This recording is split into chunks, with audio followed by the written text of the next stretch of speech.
Hi, it's Dr. Ray. Welcome to my brief lecture on Tennessee Williams, his play A Streetcar Named Desire, appreciating aspects of drama, how that's different than reading, a short story or a novel, and some of the key terms you're going to use when you're looking at drama. In addition to that, a brief overview of the 1950s and what was so significant about this historical moment. So, according to Tennessee Williams himself, the play Streetcar Named Desire is about, quote, the ravishment of the tender, the sensitive, the delicate by the savage and brutal forces of modern society. So, again, this is a pivotal moment in history. World War II has ended. There's a financial boom in the US. People are, white middle class families are moving to the suburbs and kind of segregating themselves to live out this ideal picket fence American dream. But anyone who didn't happily fall into step with that could be kind of crushed by the mores and expectations and economics and racism and all these things in society that were taking place that he wanted to show in his play. So if you've read the Kuntz article, which I hope you have, she discusses all the things that were taking place behind closed doors that society wasn't looking at or tolerating. And Tennessee Williams' goal with this play was to whip those doors open, to say, look at all the baggage that's occurring within, the American family, to show that the United States was becoming a melting pot, that there was more than one way to be. And that's what we need to consider when we read this play. And he's really giving voice to people who felt trampled by the culture at the time. This is Tennessee Williams himself. He was born in 1911. He died in 1983, and he was born in Mississippi. Sadly, died in a New York City hotel room. There's an unfair anecdote that he died choking on a bottle cap. That's not exactly what happened. He was using like the tip of almost like a Visine container to like snort benzos and choked on it and died. But we'll dig into that. He just had a very tragic end to his life, but such a beautiful, prolific middle period where he gave us such wonderful literature. So, Tennessee Williams was born Thomas Lanier Williams III in Mississippi. His father was a traveling salesman, and so his mother largely moved her young family in with her parents, and her father was a preacher. So, Tennessee Williams had a pretty stable early childhood. When his father was around, there's a picture of him on the bottom left. He was, a violent alcoholic. He was a womanizer. He cheated quite a bit. Well, his mother was vindictive. She was puritanical. She kind of wielded religion to shame and manipulate people, a lot of gaslighting kind of going on with her children.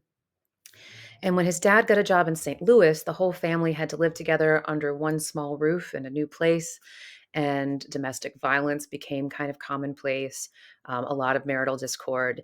And he retreated a lot, spending time with his sister Rose. She's in the top. He had an older sister named Rose and a younger brother who I believe was named begins with the D, Dakin, I think. But he and his sister were exceptionally close. When he was a young boy, he had diphtheria, which was an infection that kind of had him bedridden for a year, and that's when he really fell in love with literature and stories and started writing. Even when he recovered, his father bullied him for being a more quote unquote effeminate boy and not being this kind of brash, womanizing football player that his dad idealized as American masculinity. His sister suffered from mental illness. I would say maybe she had either bipolar or depression. We don't know exactly, but being in that toxic family environment, she had a breakdown. She was institutionalized. And while Tennessee Williams, I think, was in college, they lobotomized her, which is very tragic, and made her kind of bedridden the rest of her life. I need a lot of guilt about that. And you can keep that in mind when you're looking at the character of Blanche, just in terms of someone who's struggling with mental fragility.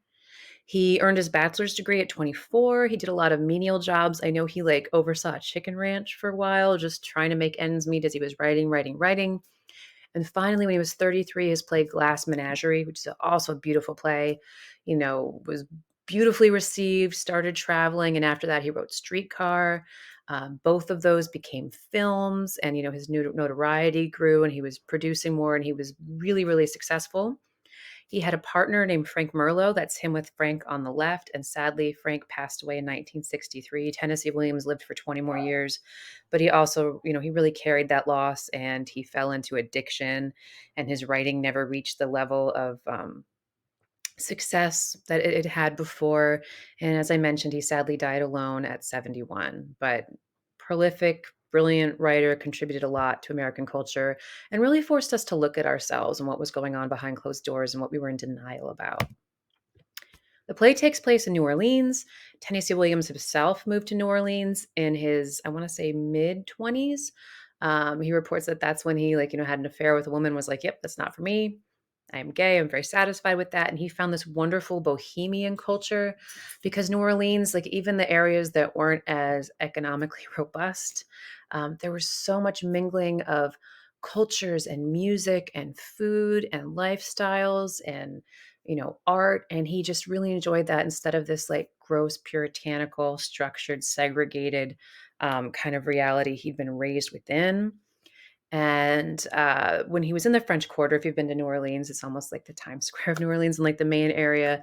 He saw two streetcars, two trolley cars, and one was called Desire, that was the name, and one was called Cemetery. And that just made him really inspired for the play. But these are two major forces in our lives, like desire and lust, and also death and mortality. And you'll see these themes, very central to the play itself. To understand the play, we need to think about what is going on in the United States in this moment, and you'll see a lot of this in the Kuntz article. The play takes place in the late 1940s. Again, I might call it the 50s. It's this middle area in the 20th century. It's post World War II society. This is called the baby boom. There's lots of jokes on social media about boomers. My parents are boomers, and that they're both of my grandfathers served in World War II, came home, got married, had kids. Hence the baby boom, and my parents, who are almost 70, are boomers. Women, as I mentioned, typically left their wartime jobs to come home. There was a huge push for domesticity. This is one of the only periods in American history where women were marrying younger and having more kids, because we tend to see the trend going the opposite direction. And the culture in America seemed to have been moving forward into more acceptance. There were a lot of African Americans and Asian Americans and Latino Americans in the military. But all of a sudden, we were kind of going back to this like grossly segregated, heightened racism, homophobic. We know McCarthy was anyone who didn't fall in line with his ideals, like his political and social ideals, he would accuse them of communism, and they could be imprisoned and brought before a trial. So it was just this very scary era of you're being judged so meticulously by not just the government but by your neighbor. So appearances were everything, and family kept imperfections, anything that didn't fall in line with the norm, behind closed doors. So these are some images I wanted to show you. On the top left, not the record player, but the police officer and the young boy. This was Norman Rockwell's painting that his art was all over, like, Time Magazine, Life Magazine. And he just kind of showed this ideal Americana, right? The soda shop, the police officer. Most people are Caucasian, lots of family pictures. And I'll give him credit, towards the end of his career, he did do wonderful art that was about taking down segregation and promoting civil rights. But at this moment, he was the kind of the poster child of let's promote these 1950s values. You can see in the top right, the segregation that was still rampant in the country, or it was the height of segregation. The family gathered around the TV, moms wearing pearls and heels after dinner, right? Because appearances are everything. Rosie the Riveter, again, that was the push for women during World War II to get involved in the workforce, to be a part of it. But now we're back in this moment where women are told to, let's go back to the kitchen, right? Let's drop this role. The poster on the left always gets me because this was put in high schools in the 1940s and 50s, my friends. It said, if you're giving it up, you're going steady with Hitler. Save it for marriage. And this is really true to actually my own family, because my father is adopted. And I did a 23andMe, and I found his sibling, and I contacted that sibling like, oh my gosh, my dad's adopted. And clearly you're his sibling. So you have the same mother. And that was my biological grandmother. And his sibling was like, my mother would never have had a child before marriage, and there's no way that I'm, your father's sibling, and you've got it all wrong. And of course we found out, yes, my biological grandmother was his mother, and she had a child at 17, and we unpacked the story. She went to stay with a sister when she found out she was pregnant in high school, gave birth to my father, put him up for adoption, and then went home like nothing happened and never told anyone. And I think what she must have gone through, and why what she went through was a product of this society. Appearances are everything. No one can ever know. Everyone's judging you. So just keep that in mind as you're reading the play, especially for as people judge Blanche as we move forward in the play. The setting of the play. So the closest example I could find to a building that would have looked like the apartment where the Kowalskis live is here on the left. The name of the street and I think the apartment complex is Elysian Fields. In Greek mythology, that's kind of the word for heaven. So you want to kind of wonder if a lot of dark things are going to go down in this apartment, why Tennessee Williams named it Elysian Fields. So keep that in mind. Um, and on the right is a set. I went and saw this play in the Arden Theater in Philadelphia. It was beautifully done, but the entire play takes place within their apartment, and their apartment just basically think of a one bedroom, but instead of like a door on the bedroom, maybe it's like a portico, which is like an arch that you can draw a curtain across, and one bathroom. And so you've got a married couple and the sister-in-law staying there. It becomes real small and tight real fast, emotionally. And sometimes when they put this play on, what they do is they bring the walls in like a foot or two every time between the scenes when the lights go off. So you can just feel how suffocatingly close quarters it feels. So just keep that in mind as you're reading. The main characters you need to know: Stanley and Stella Kowalski. They're married. Stanley is Polish American. I mean, he's American, but his family originates from Poland. I'm glad that people don't know this. My in-person students were baffled that there was a lot of prejudice against people whose ancestors were from Eastern Europe versus Western Europe. And Blanche is going to try to one up Stanley, like, "Oh, I'm French American and I'm delicate, and you Polak this and that." So just keep that in mind when there's some back and forth about that. Stella is his wife. Stella and Blanche are sisters. Stella and Blanche are, Caucasian, white, American, but their family has a long history in the South. They're descended from like, French European heritage. Blanche is very proud of that. Again, Blanche comes to stay with her sister, and obviously her sister's married to Stanley. Mitch in the bottom right is Stanley's buddy who works with him at the car factory. We don't exactly know what they do there. It sounds like maybe assembling, repairing cars, and also Stanley becomes a salesman at some point, or he's aiming to become a traveling salesman for that car company. And Harold Mitchell, we call him Mitch, is Stanley's friend who works there with him, who was in World War II with him. They're buddies, bowling buddies, poker buddies. And then there's a couple that lives upstairs that's a bit older than Stanley and Stella called the Hubbles, and that's Steve and Eunice. And you will hear quite a bit from them. Terms and things to understand when you're reading a play and why it's different than reading a short story, reading a novel. Italics, like when you first jump in, at least in the book that I have and most books, maybe perhaps not in the PDF, but all the stage settings appear in italics. That's the descriptions of what's the stage need to look like? What are we going to be hearing? That first page, they talk about Blanche is arriving at their apartment, and you can hear, African American jazz music being played from around the corner. You can smell coffee and bananas, which I'm not sure how you would do that in a play. Maybe you'd waft in coffee and bananas just to kind of show all the cross cultural things that are happening in this area of New Orleans. What the apartment looks like, what the furniture looks like. Like if you're the director going to put this play on, you need to be able to imagine how you're going to recreate it and what William's vision was. He even has a great description in scene one of what Stanley's like, how he looks at women, how he carries himself, his height, all these things. So really look at those stage settings because that's where you need to create the image in your mind of what this is going to look like. We know what symbolism is. Of course, delivering symbolism where audience is going to see it is different than just writing about it in a story.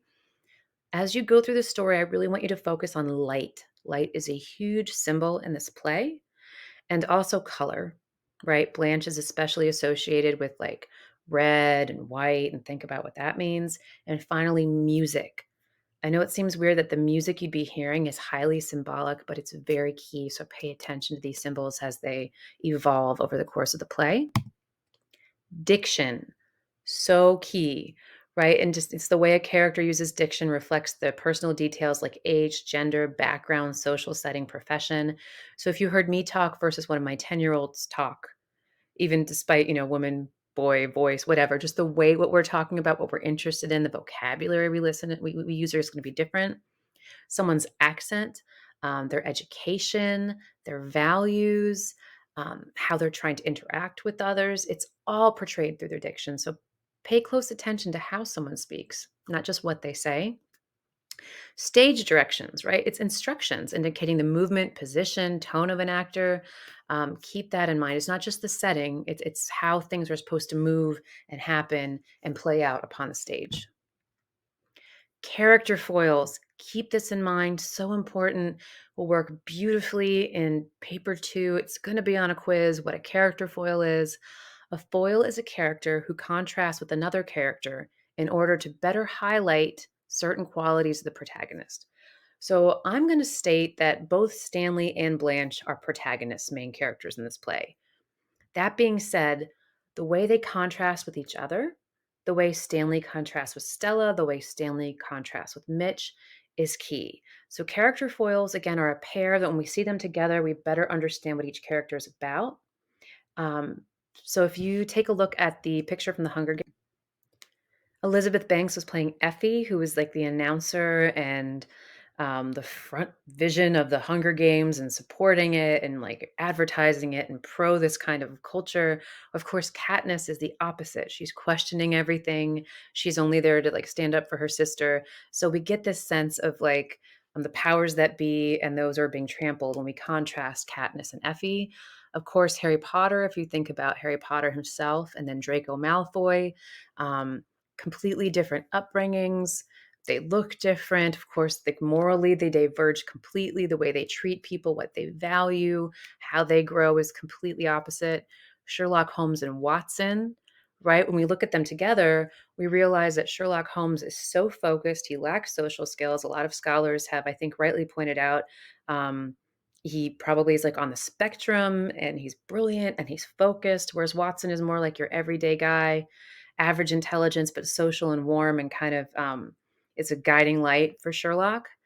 Killmonger and Black Panther, totally different upbringings, value systems. Of course, that's why they clash, how they view power.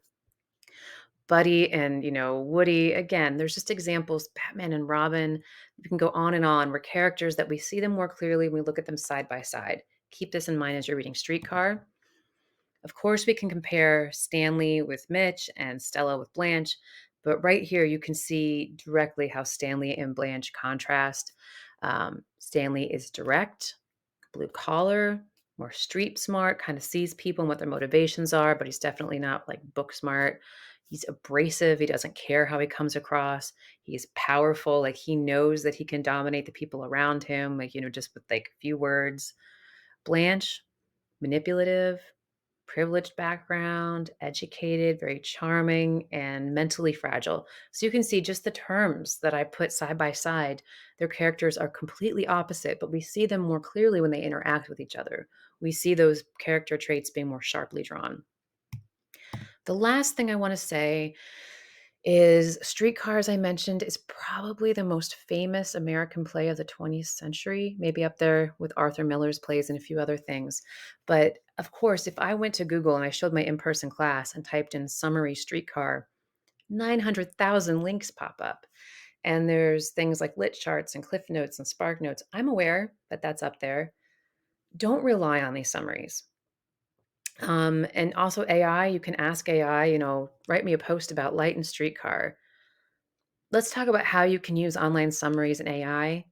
If you read a scene and you're like, what just happened? Did I read that right? Did he really do this?